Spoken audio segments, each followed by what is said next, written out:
Iran, the bully of the Middle East, must now make peace. If they do not, future attacks will be far greater and a lot easier.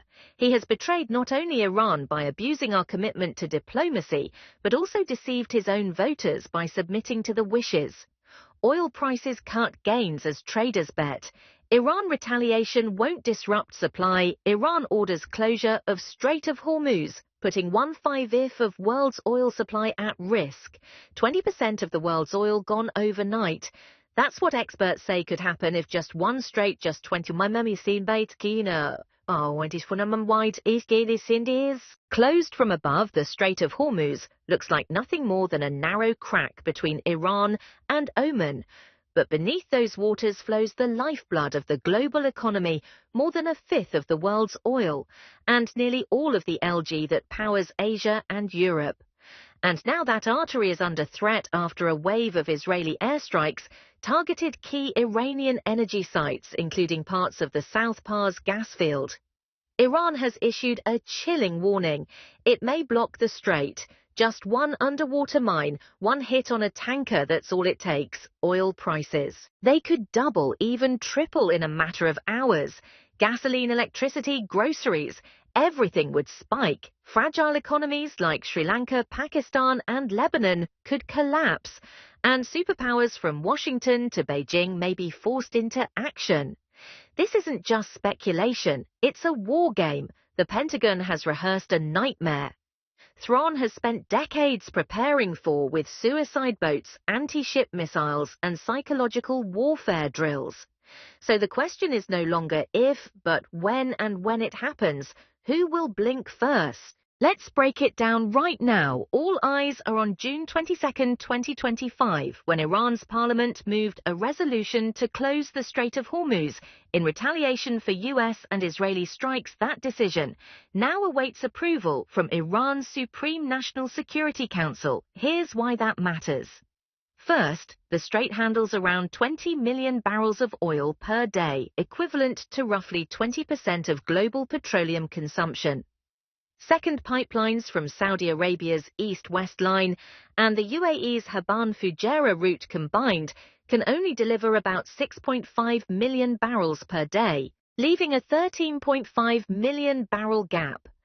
If Hormuz closes, major powers would be forced into action. The US Fifth Fleet is on alert. China and India are stockpiling energy reserves. Saudi Arabia and the UAE are rushing to boost pipeline capacity. Even more alarming, Iran has been running naval drills since early June, deploying mines, missile boats, drone swarms, and fast attack vessels in Hormuz's narrow waters. Antron isn't bluffing. This threat has been baked into their strategic playbook for years. Still, this isn't yet a full blockade. Keeping Hormuz open keeps Iran's own exports moving. Shutting it carries massive risks for Tehran too. That's why analysts view the June 22 vote as a strategic warning, not an imminent shutdown. But even threats can fracture markets. The Pentagon has modeled worst-case scenarios. Energy markets brace for volatility, and every oil tanker passing through Hormuz carries more than crude. It carries the weight of global stability. So when Iran flexes this oil hammer, it's not just saber-rattling. It's a calculated strike at the nervous system of the global economy. Next, we dive into the likely chain of reactions from energy markets to military posturing and the high-stakes calculus in Tehran, Riyadh, Washington, Beijing, and beyond. So what happens when the Strait of Hormuz becomes a battleground?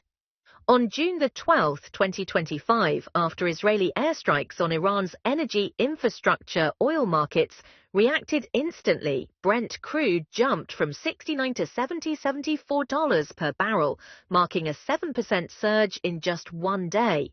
And according to Oxford Economics, if Iran fully blocks the strait, prices could soar to $130 per barrel, dragging down global GDP by 0.8 percentage points. That's not just a market tremor, it's a global shock for countries like Sri Lanka, Lebanon, Egypt, and Pakistan, who import nearly all of their fuel. The effect would be devastating. Foreign reserves would evaporate, local currencies could spiral, and without oil, everything from food to electricity becomes unaffordable. Almost overnight in the US, a spike of 10 to 12 per barrel often adds 24 to 30 cents per gallon at the pump for the average household. That means hundreds of extra dollars per year just to get to work. But America has some insulation, Asia and Europe don't.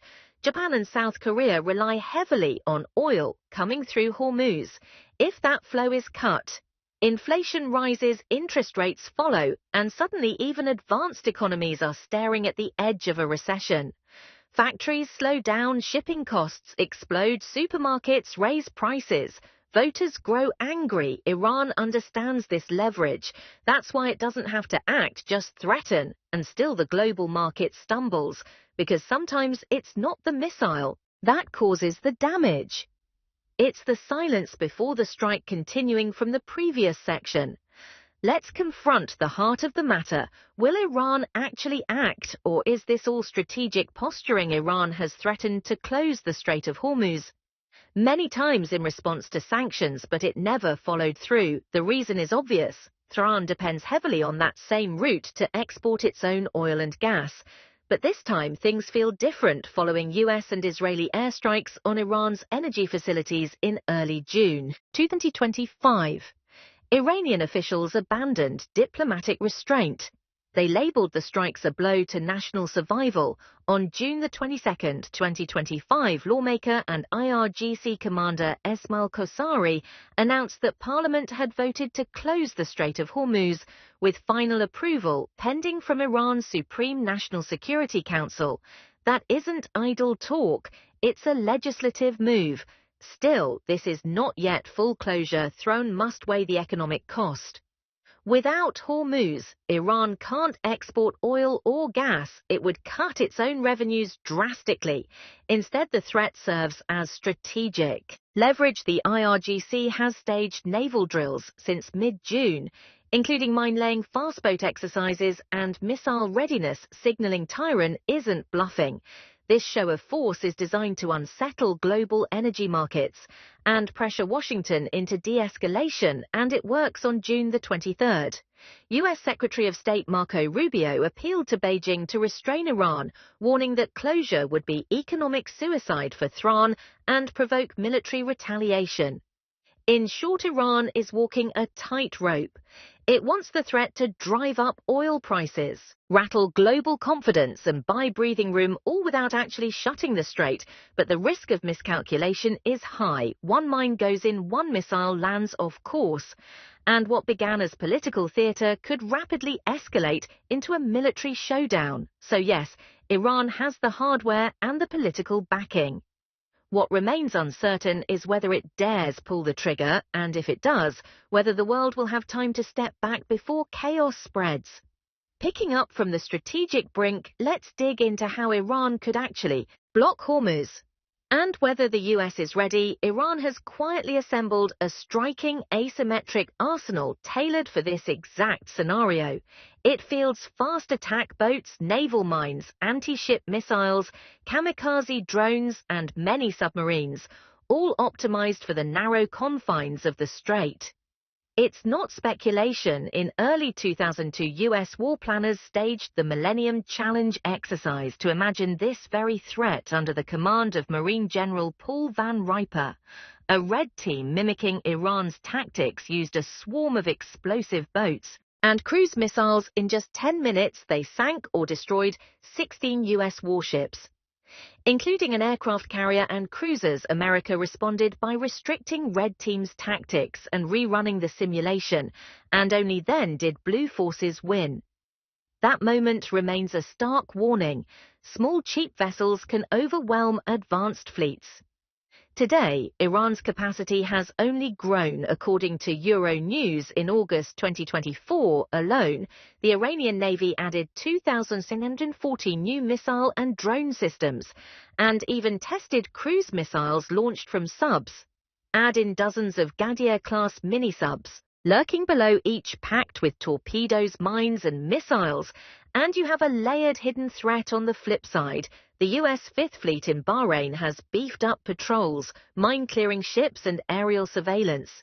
Yet grey zone tactics, covert mining, surprise drone attacks, fast boat harassment can still force ships to sail slower under more fire. Clearing a mine strait of sophisticated influence mines takes days, possibly weeks. Even with US technology, that means even a brief disruption has an outsized impact. Iran doesn't need to hold Hormuz indefinitely, it just needs to show it can. For now, both sides are locked in a tense chess match. Washington must decide whether it acts preemptively or risks playing catch-up in a strategic bottleneck that Thron knows by heart. Linking back to our question, if Iran actually tries to seal off Hormuz, how will the US respond? The US Fifth Fleet stationed in Bahrain is poised for immediate action. Naval commanders have the authority to launch targeted strikes on Iranian missile sites' radar systems or vessels that threaten navigation. Americans have a precedent on April 18, 1988. During Operation Praying Mantis, the US Navy retaliated against Iran's mining of the USS Samuel B. Roberts. In a single day, American forces sank 2 Iranian warships, destroyed 2 surveillance platforms, and damaged others, marking the largest US surface engagement since World War II. Music. Imagine that scenario scaled up: Hormuz blocked mines in the water, Iranian fast attack boats and anti-ship missiles. In play, the Fifth Fleet wouldn't hesitate to counter. Backed by British, French and Gulf allies, they'd likely execute a swift campaign of strikes to reopen the strait under international law. But this isn't limited to conventional warfare under NATO's Article 5. If a NATO vessel is struck during crisis operations, an attack on one becomes an attack against all. The result would be a full-blown Allied military response, possibly escalating into broader operations. Still, the timing would be tight. Clearing mines and defensive zones in Hormuz can take days or longer, and during that window, oil markets would skyrocket and civilian shipping would retreat to costly alternative routes. Even limited military action would ripple through global trade and energy prices. In short, if Iran makes good on its threat, Washington already has a blueprint from 1988. The question isn't whether the US can respond, it's whether Iran can block the strait long enough to force that choice. And if they try, the US may find itself racing against time in one of the world's most critical choke points. Linking from the fallout on US options, let's turn south and east. Will China and Russia leap into the Hormuz crisis or stay on the sidelines? China has a clear stake in this. More than 70% of its oil imports come from the Middle East, mainly through the Strait of Hormuz and the South China Sea. That dependency isn't shifting fast because Beijing still lacks major overland alternatives in scale. Even with pipelines from Central Asia and Myanmar ramping up, tankers through Hormuz remain critical. As tensions escalated, China's foreign ministry issued a rare public warning, cautioning that any disruption in the region could jeopardize global energy security behind the scenes. However, Beijing is already preparing with a naval base in Djibouti. Active since 2017, the Chinese Navy has the reach to send escort vessels into the Gulf, aiming to protect what officials call their energy lifelines. Here's the catch. A Chinese naval presence alongside US and British fleets risks direct confrontation. Washington already patrols the Fifth Fleet in Bahrain and has legal authority under international law to keep Hormuz open. Face-to-face standoffs between carrier groups are no longer a Cold War fantasy. They're a real possibility. If China pushes its escort agenda amid the crisis, meanwhile Russia plays a subtler hand. Moscow benefits from rising oil prices. Thanks to its role as a major exporter, Putin has already signaled that OPEC Plus need not intervene if prices climb from the Middle East. Tension. Russia also wields leverage at the United Nations. On June 23rd, Moscow supported China and Pakistan in calling for a Security Council ceasefire resolution, blanking any US moves to condemn Iran. There's more. Iran's supreme leader asked President Putin to deepen ties after the June strikes, a sign Russia is being courted for political cover, whether that's vetoing sanctions at the UN or quietly supplying Tehran with air defense and missile tech. Russia can extend the drama without firing a shot if China sends warships to guard oil traffic and Russia backs Iran diplomatically or militarily. You get a three-way chessboard. The US would face a choice: back off or risk broader confrontation. NATO might be dragged in if a non-US ally is attacked. But none of this points to open war. China still prefers non-inference public posture, and Russia must juggle its Ukraine campaign and relations with the West. That leaves Iran in a strong position, armed with asymmetric and nuclear leverage. Economically fatigued, but privately backed and diplomatically shielded, at least temporarily, by stronger powers. Yet the regional chessboard remains fragile. If China physically escorts tankers, the US may have to either let it pass or risk a naval incident. If Russia delivers arms to Iran or vetoes UN sanctions, Washington's diplomatic options shrink. Energy markets already reflect this tension. Brent crude climbed to 80 per barrel on June 22nd after Iran's parliament vote. That move alone threatened over $1 billion in daily oil exports passing through Hormuz. In ordinary times, global powers avoid direct confrontation, but in this tight choke point, a single misjudgment triggers cascade effects. Oil prices spike, shipping halts, local economies break, then military deployments escalate. Then, political leaders face public pressure as inflation hits home, from gas pumps to grocery aisles. In that atmosphere, China's dispatch of warships could be framed as defensive energy protection. Russia's assistance might stay behind closed doors.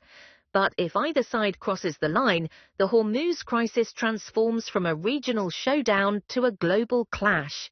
So will China and Russia stand aside or step in? For now, they talk of diplomacy and restraint, yet their moves suggest a coordinated strategy: deter the US support Iran's leverage and keep Western focus divided. It's a geopolitical tightrope, and one misstep could topple the fragile balance in Hormuz and the world building from the US military's steepening response. Let's explore the potential for Israel and new flashpoints emerging alongside the Hormuz crisis, and how those could stretch American attention. Tensions on multiple fronts are already intensifying. If the US diverts naval power from the Pacific to the Persian Gulf, China might seize the moment, stepping up pressure over Taiwan. Meanwhile, North Korea could ramp up provocations along the Korean peninsula to test Washington's focus. Even more regional instability in an already combustible environment. Iran, however, has its own network of allies ready to ride the wave. Hezbollah in Lebanon is armed with roughly 150,000 rockets and missiles. That stockpile has grown more than tenfold since 2006. It now poses a direct threat to Israel with its capacity for sustained barrage. Just as concerning, Houthi rebels in Yemen have repeatedly struck vessels in the Bab el-Mandeb Strait, potentially signaling a shift to maritime disruption. If Iran signals to open new theaters, Iranian-backed groups are also prepared for asymmetrical warfare. They've demonstrated coordinated cyber attacks and terrorist operations in Gulf states. And if Hamas remains embroiled, these proxies could escalate simultaneously. Iran's strategy appears clear: create multiple pressure points, forcing the US to either stretch resources thin or accept concessions. The risk is that America becomes entangled in what one analyst recently described as a global chokepoint crisis, instead of focused diplomacy or targeted military action. In the Gulf, Washington might confront a coalition of destabilizing events: Iranian proxy strikes, Chinese naval maneuvers, North Korean missile tests, and healthy disruptions for the US. That means redeploying military assets across vast distance and complexity. Carrier strike groups take days to reposition bases in Korea. Japan and the Gulf must shuffle aircraft, missiles and personnel, and politically, the Biden administration or its successor must justify global entanglement on two fronts. Amid war fatigue domestically, Americans would see higher gas prices, higher shipping costs, growing inflation, and potentially injured citizens abroad. That leads to pressure on Congress to avoid expensive entanglements. In turn, adversaries perceive hesitation if the US is unwilling to engage multiple theaters simultaneously. Tehran and other actors might ramp up operations, confident in a limited response. History offers a cautionary parallel following World War II.